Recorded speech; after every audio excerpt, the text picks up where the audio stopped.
नमस्कार विद्यार्थी मित्रांनो, एनसीएमपीओके सीरीजमध्ये तुमचं सगळ्यांचं स्वागत आहे. आपण fundamentals of Java programming, electromagnetic field theory आणि डिजिटल कम्युनिकेशन या तीनही विषयाचे एनसीएमपीओके सोल्युशन अपलोड करत आहोत. त्यामध्ये आपण फंडामेंटल्स ऑफ जावा प्रोग्रामिंगचे आपण पीआयक्यू सध्या बघत होतो. त्यामध्ये आपण कालच एक क्वेश्चन बघितलं होतं. आज आपण त्याच्या पुढचा क्वेश्चन बघणार आहोत. युनिट 4 आपलं चालू आहे. 2025चा आपण क्वेश्चन पेपर सॉल्व्ह करत आहोत. चला तर आपण आपला क्वेश्चन काय आहे तो बघून घेऊया. मे 2025चा क्वेश्चन पेपर आहे. Fundamentals of Java programming unit 4 आपलं चालू आहे. क्वेश्चन काय बघा.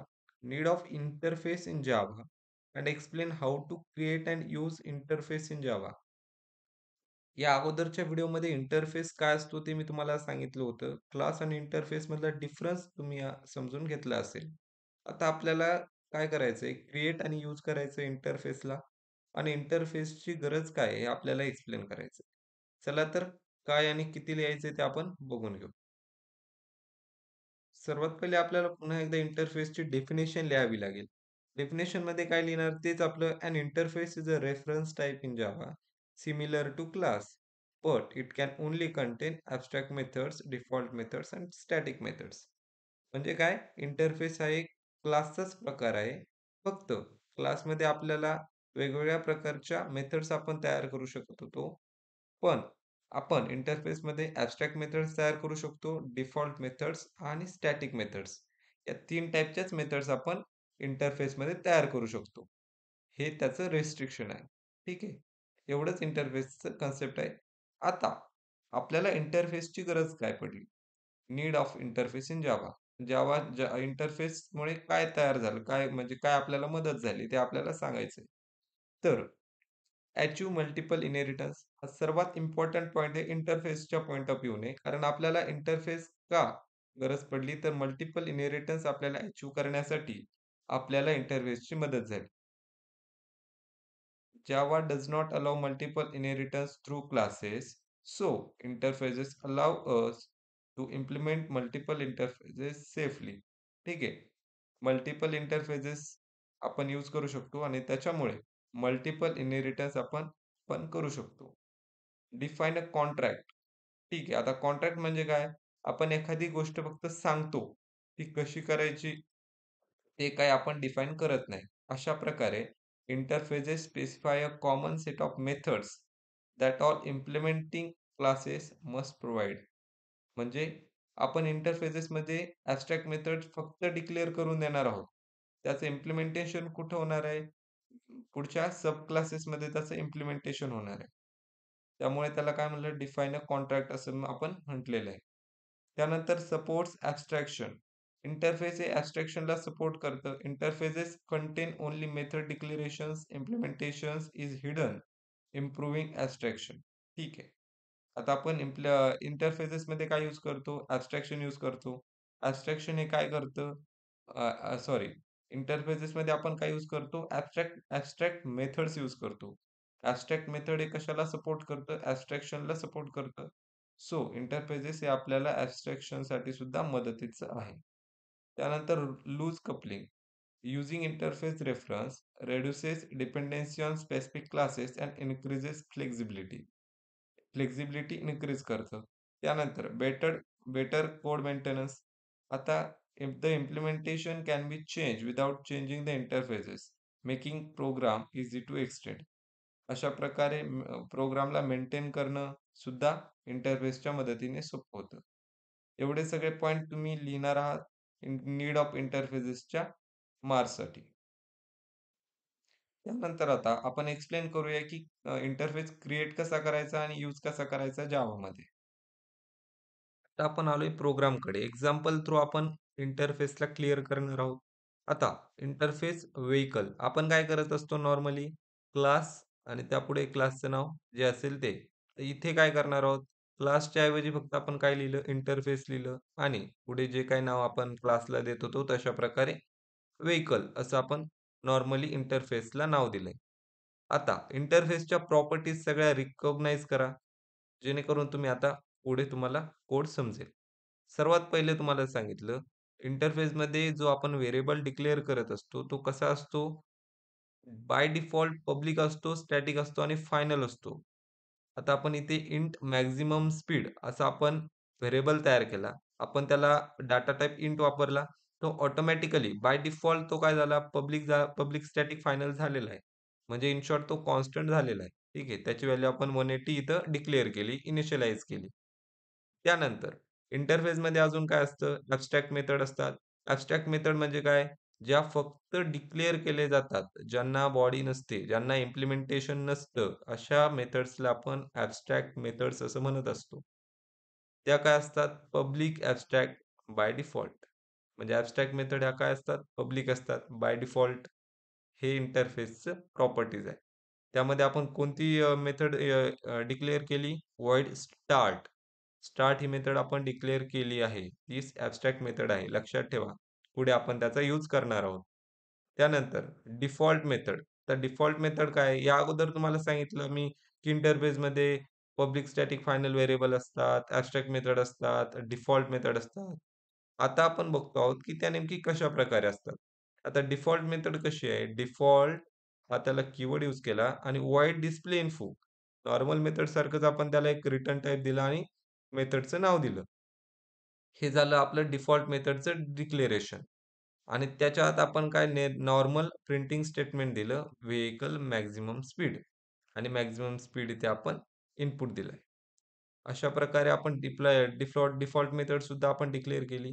त्यानंतर अजून एक काय असते इंटरफेसमध्ये स्टॅटिक मेथड असते. स्टॅटिक मेथड म्हणजे काय?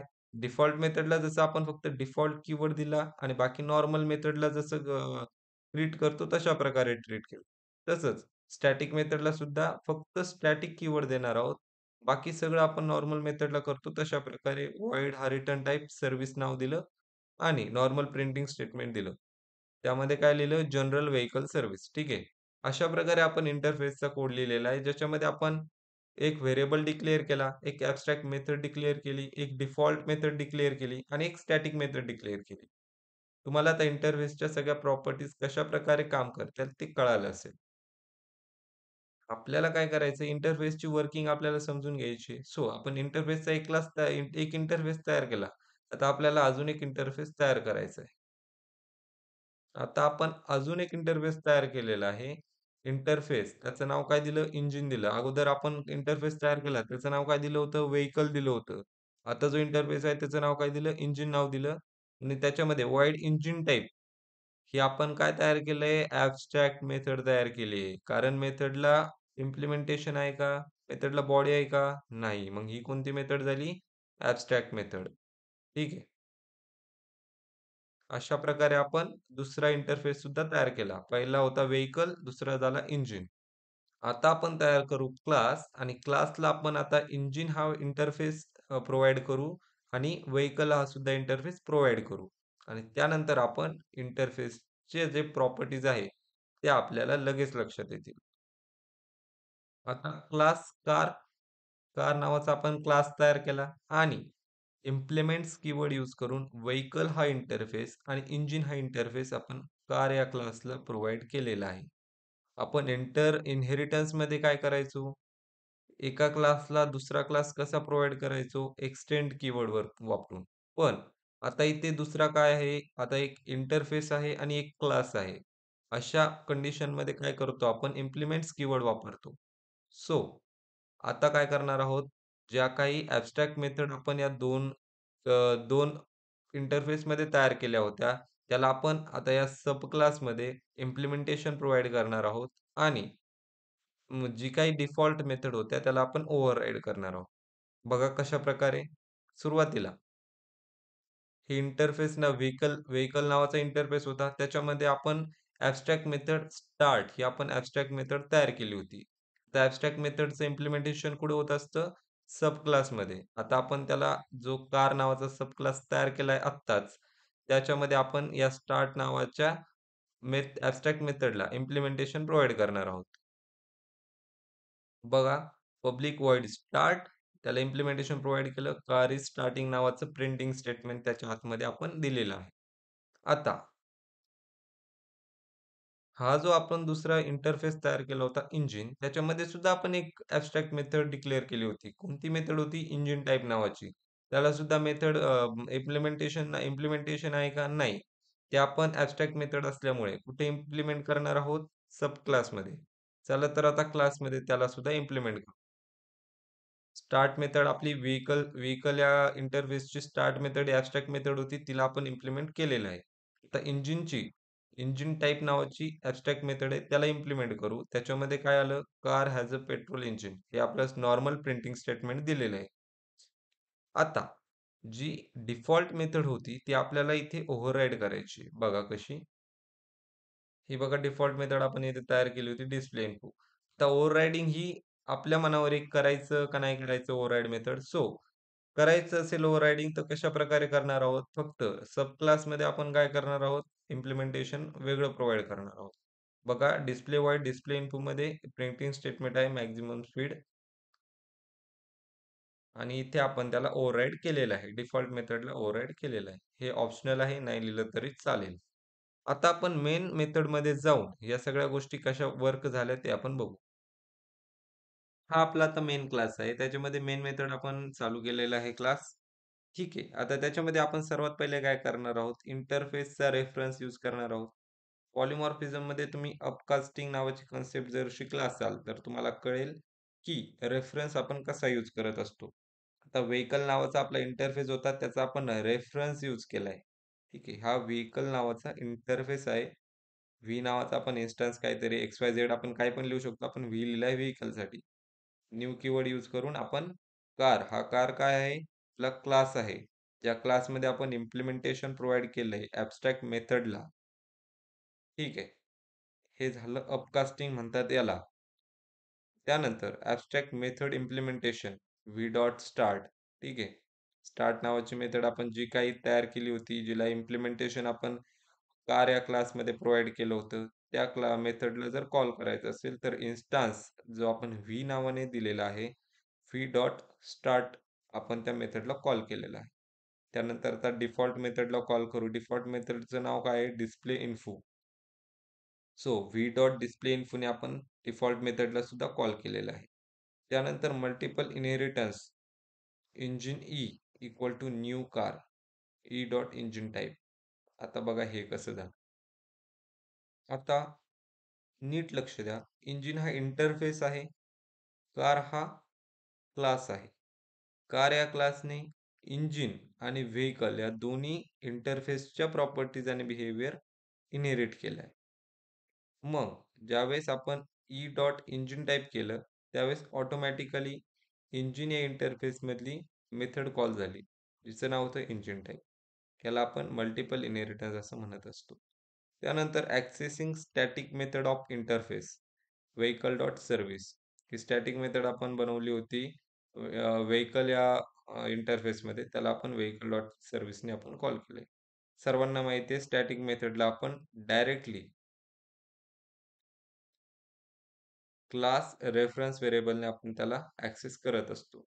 त्यानंतर ॲक्सेसिंग कॉन्स्टंट. कॉन्स्टंट म्हणजे काय? जे व्हेरिएबल आपण डिक्लेअर केले होते इंटरफेसेसमध्ये, त्याला आपण कसं ॲक्सेस करणार आहोत? तर नॉर्मल प्रिंटिंग स्टेटमेंट देऊन व्हेइकल मॅक्सिमम स्पीड आपण तिथे प्रिंट केलेली आहे. कॉन्स्टंटला आपण डायरेक्टली प्रिंट करू शकतो थ्रू आउट द क्लास.